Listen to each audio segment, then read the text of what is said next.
जनसंवाद न्यूज, सत्य आणि विश्वासाची बातमी. धन्यवाद. आज या ठिकाणी आपण महापुरुषांच्या जयंतीचा, स्वराज्य संघटनेची स्थापना झाल्यापासून हा दुसरा वर्ष जयंती साजरी करत आहोत. आणि संघटना स्थापन करताना जे ध्येय डोळ्यासमोर होतं ते हेच होतं की समाजाचं सामाजिक, आर्थिक, शैक्षणिक आणि त्यासोबत बौद्धिक विकास झाला पाहिजे.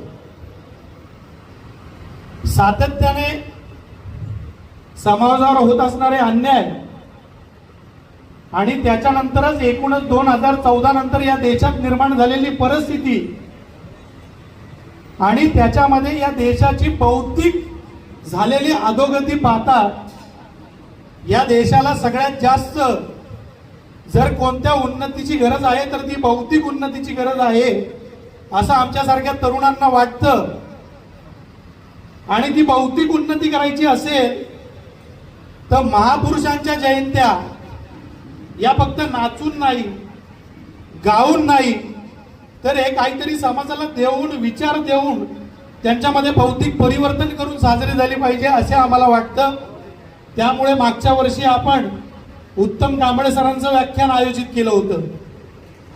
निरंजन टकले सर मागच्या वर्षीच येणार होते, पण या शासनाने ज्या पद्धतीने इथल्या बुद्धिजीवी वर्गाला दडपण्याचं काम सुरू केलेलं आहे, त्या दडपशाही खाली आणि त्यांच्या समोर जे संकट उभं केलं त्यामुळे त्यांना येता आलं नाही.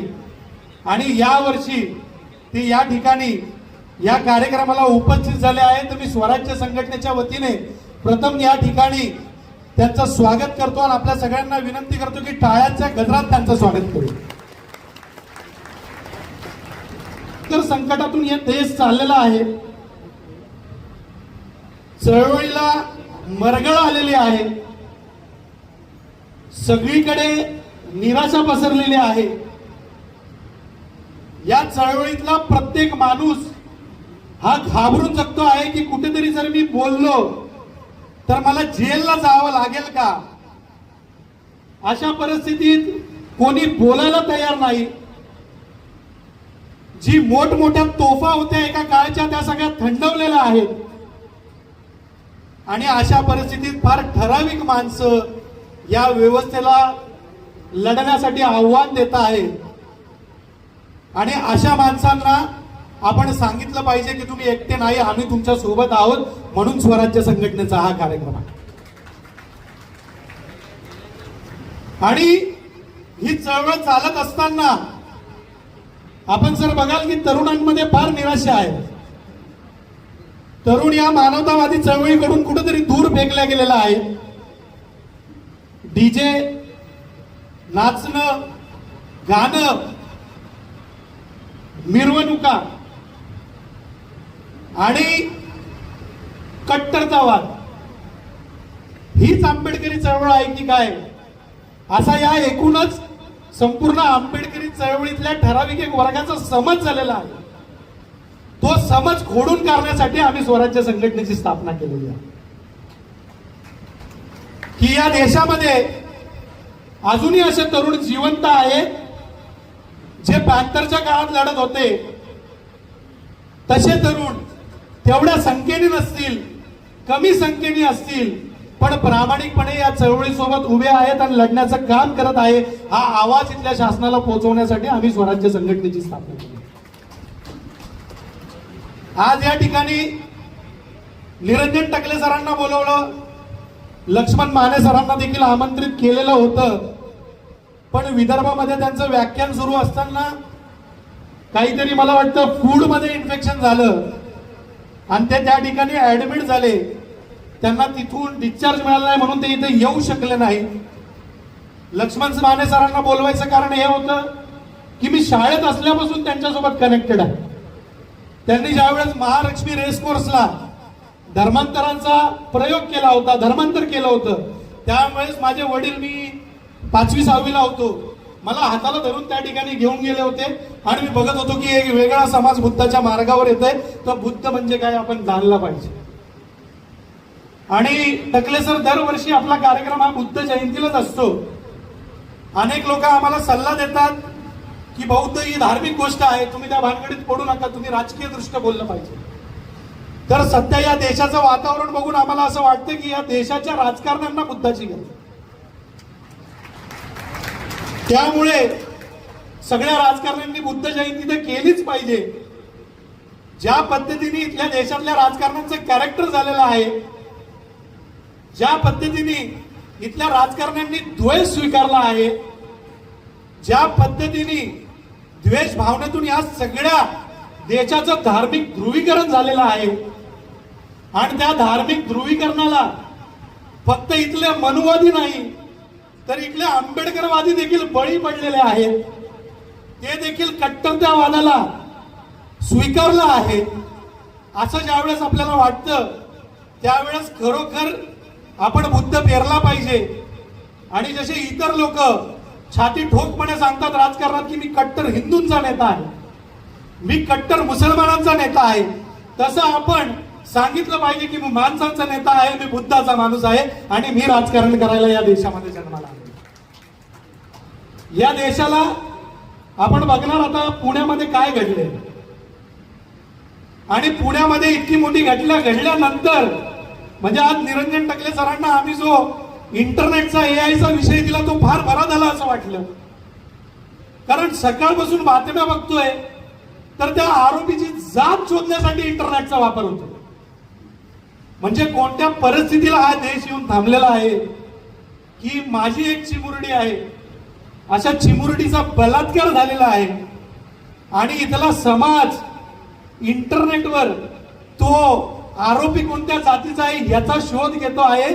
तर नक्की बहुजनांची चळवळ त्यांच्या समोर हे इंटरनेट आणि AI ने उभं केलेलं आव्हान हा आम्ही योग्य विषय निरंजन टकले सरांना दिलेला आहे. आज याची मला शाश्वती या ठिकाणी झाली. आणि या भयंकर परिस्थितीत चालत असताना आपल्याला एक वैचारिक मांडणी लागते.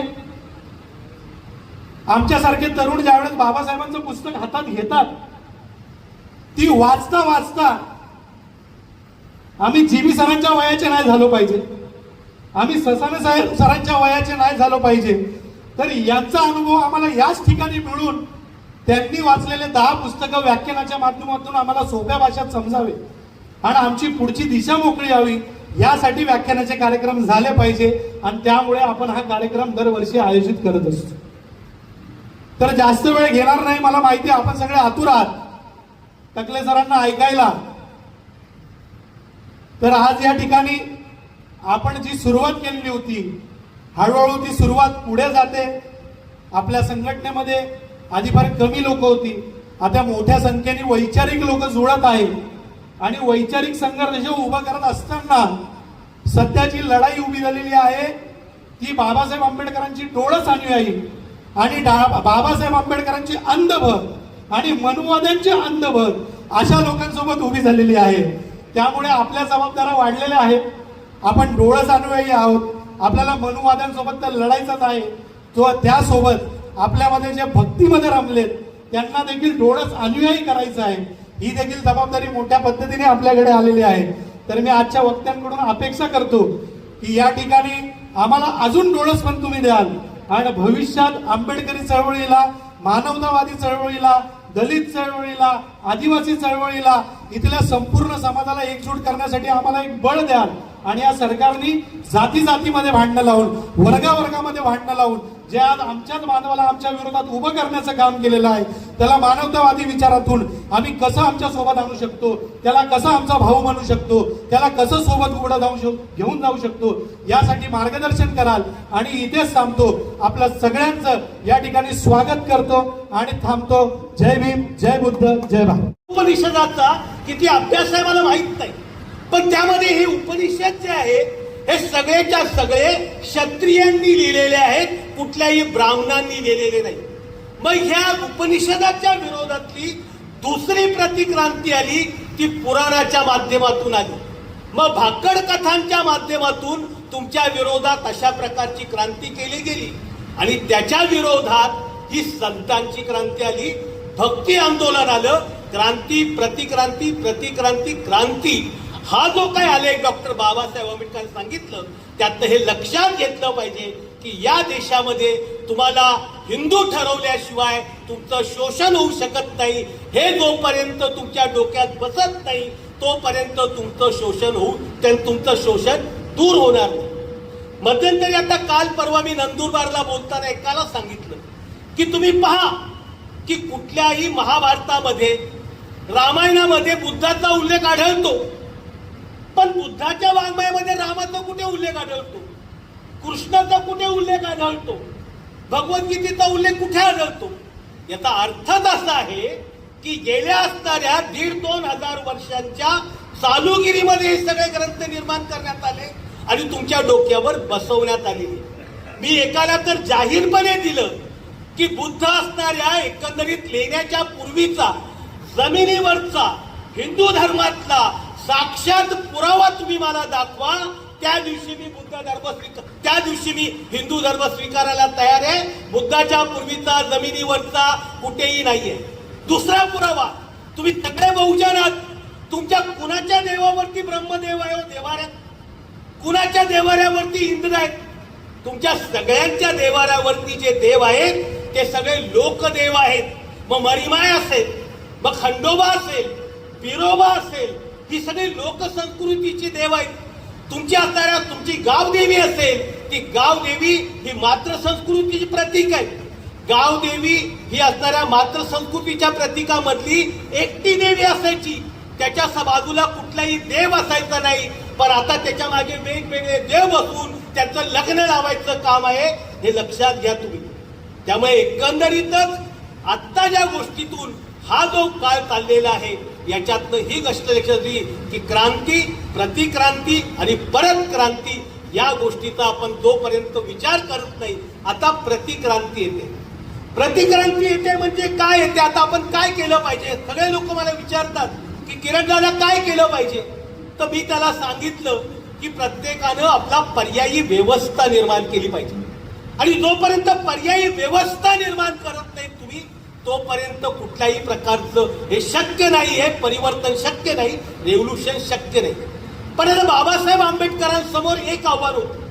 बाबासाहेब आंबेडकरांसमोर फक्त एक ब्राह्मण्यवादी व्यवस्थेचं आव्हान होतं, त्यांनी ते पेललं. पण आपल्या समोर मल्टिपल आव्हानं आहेत. मल्टिपल आव्हानं कुठली आहेत? आपल्या समोर धर्माचं आव्हान आहे, आपल्या समोर आर्थिक आव्हानं आहेत, आपल्या समोर ग्लोबल आव्हानं देखील आहेत. तुम्ही जर ग्लोबली जोपर्यंत तुमच्या असणाऱ्या आंदोलनाचा विचार करणार नाही तोपर्यंत तुम्ही फेल झालेले असाल.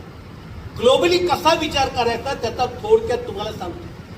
तुम्ही पहा की गेल्या असणाऱ्या एकंदरीत 75-80 वर्षाच्या 100 वर्षाच्या वैज्ञानिक विकासानं माणसाचे जवळपास सर्व प्रश्न मिटलेले आहेत. मग तुम्ही म्हणाल हे असं कसं काय बोलता, कसं काय शक्य आहे. तुम्ही पहा, मी तुम्हाला उदाहरण देतो की माणसाचे मुख्य प्रश्न काय होते. माणसाचा सगळ्यात महत्वाचा प्रश्न होता भूकमरीचा, की माल न्यूट्रिशनने लोक खूप मरायचे, हजारो लाखोंच्या संख्येनं लोक मरत असायची. पण आता तुम्ही पाहत असाल की जगामध्ये इतकं अन्न आहे की आपल्या इथला एक वेडा माणूस सुद्धा 80 कोटी लोकांना फुकट अन्न देतोय. हे तुम्ही पहा की 80 कोटी लोकांना ज्या देशामध्ये फुकट अन्न देता येऊ शकतं त्याच्यातून तुम्ही लक्षात घ्या की आपल्याकडे अन्नाची कमतरता नाही, अन्नाची कमतरता नाहीये. दुसरे काय होतं, रोग नाही. एक रोग आला की लाखोच्या संख्येनं लोक मरायची. म्हणजे अगदी प्लेग आला, आमका आता ब्लॅक फिवर आला, आमका फ्रेंच फिवर आला, असे वेगवेगळे फिवर येऊन लाखो कोट्यावधी लोक मरायचे.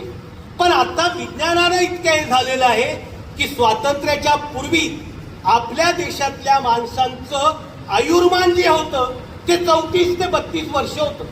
कुठलाही माणूस हा 34 ते 32 वर्षाच्या पेक्षा जास्त जगू शकत नव्हता, ऍव्हरेज तेवढं होतं. आता माणसाचं आयुर्मान विज्ञानानं केलेल्या शोधानं, नव्या आलेल्या मेडिसिनच्या उपचारानं आज माणूस कमीत कमी 70-75 वर्ष सहज जगतो. आता बायोटेक्नॉलॉजी आणि इतर मेडिसिनच्या याच्यातनं वैज्ञानिक लोक असं सांगतायत की येणाऱ्या 10 वर्षात येणारी जी पिढी आहे त्यात 75 वर्ष जगणारी माणसं 125 वर्ष जगतील, पुढे ती 150-200 वर्ष जगतील आणि एक काळ येईल की एक माणूस 300 वर्ष सुद्धा जगू शकतो. अशा प्रकारचं तंत्रज्ञान जगामध्ये येत आहे. त्यामुळे तुमचे जे प्रश्न आहेत ते संपलेले आहेत. मग तुमच्या समोर प्रश्न काय आहेत? आता या देशातल्या असणाऱ्या माफियांना, जागतिक लेवलचे जे माफिया आहेत त्यांना माणसं नकोशी झालेली आहेत. तुमच्या त्यांना कत्तली करायचे, तुम्हाला कमी करायचं आहे. कारण त्यांच्याकडे 2 गोष्टी आल्या आहेत, एक AI आर्टिफिशियल इंटेलिजन्सी आणि दुसरं बायोटेक्नॉलॉजी. एआयच्या माध्यमातून ते नकली सैन्य बनवू शकतात, आर्टिफिशियल सैन्य बनवू शकतात, सुपरविजन बनवू शकतात, सगळ्या प्रकारच्या ज्या गोष्टी आहेत. आता तर अँथ्रोपिक क्लॉडी नावाच्या असणाऱ्या आणि अँथ्रोपिक नावाचं जे सॉफ्टवेअर आलं आहे त्याने संपूर्ण जगामध्ये एकंदरीत धुमाकूळ घातलेला आहे की त्याने काय काय करता येऊ शकतं. प्रचंड गोष्टी त्यातनं करता येऊ शकतात. तो आताचा विषय नाहीये. त्यामुळे बहुजन चळवळीतल्या लोकांनी ज्यावेळेस आपल्या चळवळीचा विचार करतात त्यावेळेस एक लक्षात ठेवलं पाहिजे की आपण जात, धर्म, वर्ग, पंथ याच्या पलीकडे जाऊन डॉक्टर बाबासाहेब आंबेडकरांचा फॉर्म्युला आपण अवलंबला पाहिजे. डॉक्टर बाबासाहेब आंबेडकरांनी दलितांची चळवळ उभी केली नाही. डॉक्टर बाबासाहेब आंबेडकरांनी या देशातल्या माणसांची, माणुसकीची आणि लोकशाहीची चळवळ उभी केली. हे आपण लक्षात घेतलं पाहिजे. पण आपल्या इथल्या डॉक्टर बाबासाहेब आंबेडकरांना ज्यावेळेस आपण थँक्यू बोलतो त्यावेळेस आपण सॉरी बाबासाहेब आंबेडकर सुद्धा बोललं पाहिजे. का सॉरी बोललं पाहिजे? याचं कारण असं आहे की बाबासाहेबांचा विचार आपण ऐकला नाही. बाबासाहेबांचा विचार आपण जातीच्या, धर्माच्या चौकटीमध्ये करून त्याची हत्या करण्याचा प्रयत्न आपण केला गेला. पहिला प्रयत्न या देशामध्ये कुठला झाला असेल तर डॉक्टर बाबासाहेब आंबेडकरांच्या मृत्यूच्या नंतर पहिल्यांदा झालेला प्रयत्न. काय प्रयत्न होता? डॉक्टर बाबासाहेब आंबेडकरांचं गाजलेलं पुस्तक आहे हे बुद्ध आणि त्याचा धम्म. बुद्ध आणि धम्म हे पुस्तक प्रकाशित झालं, पण त्या पुस्तकाची असणारी प्रस्तावना जी आहे ती छापली गेली नाही. छापली गेली नाही. इथे असणाऱ्या आंबेडकरी चळवळीला संकुचित ठेवणाऱ्या बैमान लोकांनी, नतद्रष्ट लोकांनी, नालायक लोकांनी ती प्रस्तावना जाणीवपूर्वक छापली नाही. याचं कारण असं आहे की त्या प्रस्तावनेमध्ये डॉक्टर बाबासाहेब आंबेडकर असं म्हणतात की मी आज जो आहे ना विस्ता दिवा आहे, मला जिवंत जे ठेवलेलं आहे, मला तारतं जे ठेवलेलं आहे ती माझी पत्नी डॉक्टर सविता किंवा शारदा कबीर यांनी आणि माझे मित्र डॉक्टर मालवणकर यांनी ठेवलं. तो प्रस्तावना टाकल्यामुळे एका देवीप्रत, एका सज्जन स्त्रीला 14 वर्षाचा वनवास या असणाऱ्या आंबेडकर द्रोही लोकांच्यामुळे सहन करावा लागला. त्यासाठी आपण सॉरी आंबेडकर बोललं पाहिजे. त्याच्यासाठी आपण सॉरी आंबेडकर पाहिजे. आम्ही जनसंवाद न्यूज, सत्य आणि विश्वासाची बातमी. आजच सबस्क्राईब करून बेल आयकॉनला क्लिक करा आणि पहा ताज्या घडामोडींचा अचूक अंदाज आपल्या मोबाईलवर.